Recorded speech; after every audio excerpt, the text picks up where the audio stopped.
هولوكوست إيراني. ينطلق الشيعة من شيكاربور إلى كراتشي، يقطعون مسيرة 582 كيلومترا رافعين شعار لبيك يا حسين مشيا على الأقدام.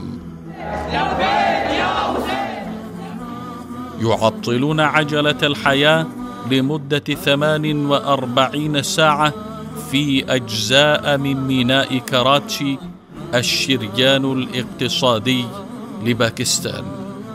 فيا ترى ماذا يريد هؤلاء؟ ما هي مطالبهم؟ يقدم الجمهور الغاضب الذي يقوده جماعات إيرانية المشرب وطائفية المنهج مجموعة من المطالبات إلى حكومة السند، منها إغلاق قناة وصال أردو. تستجيب الحكومة مرغمة لجميع مطالبهم، وترفع قراراً رسمياً إلى جهاز الرقابة على الإعلام الإلكتروني في باكستان في ميرا تأمره بإغلاق قناة وصال أردو. يخرج فيصل رضا عابدي عضو مجلس الشيوخ من قبل حزب الشعب في الحكومة السابقة، والناطق الرسمي وأشهر ممثلي الحزب والساعد الأيمن لآصف علي زرداري الرئيس الباكستاني السابق، إلى إسلام آباد ليلتقي بمن يثق بهم من رجالات مجلس الشيوخ الباكستاني، يحرضهم على مطالبة الحكومة المركزية بإغلاق قناة وصال أردو.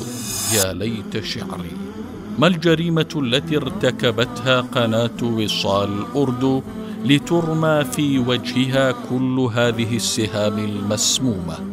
ألأنها نشرت فيلما وثائقيا عن نهب المرشد الإيراني لثروات بلده؟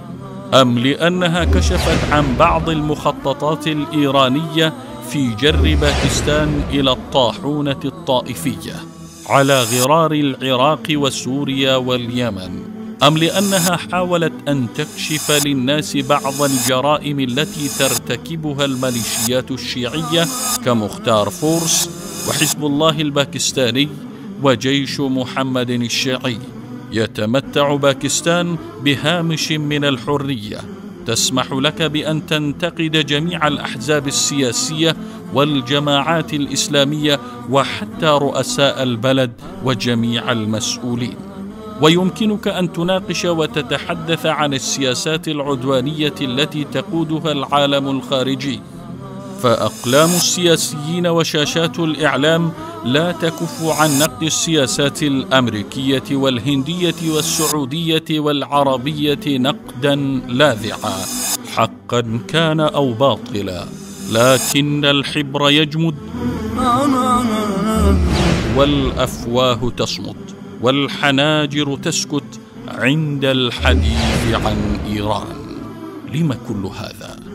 4 قنوات طائفية باللغة الأردية على الفضائيات بدعم معلن من إيران تغزو الثقافة الدينية لهذا البلد. 54 قناة إخبارية تخدم السياسات الإيرانية الطائفية وتجملها. كل هذا جائز لا غبار عليها، لكن جهودا ضئيلة تقدمها قناة لم تزل في طور الإنشاء والبث التجريبي المتواضع، ولم يسمع بها معظم الباكستانيين بعد، تثير أحقاد أذناب إيران بهذا الشكل المثير للدهشة. لم كل هذا؟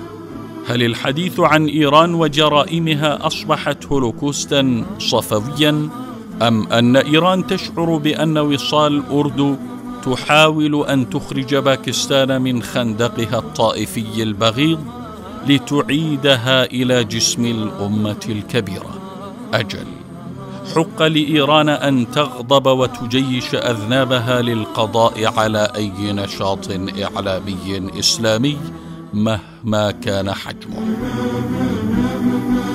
فأن تحاول إخراج 7 أكبر جيوش العالم وسادس أكبر دول العالم سكانا من خندق إيران لتجعله حليفا لأمة الإسلام جريمة لا تغتفر.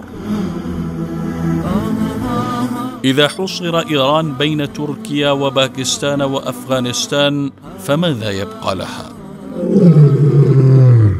تستطيع إيران أن تشتري ذمما عسكرية واستخباراتية وسياسية وعلمانية وحتى تجار المذاهب، وتستطيع أن تجيش الأقلية الشيعية لأهدافها الطائفية، وتستطيع أن تجند الإعلام لصالحها. لكن ماذا تصنع بقوة الشعب؟ 200 مليون مسلم إذا خرجوا من قمقم الغفلة وفتحت عيونهم على الحقيقة المرة، فماذا سيكون مسير إيران يا ترى؟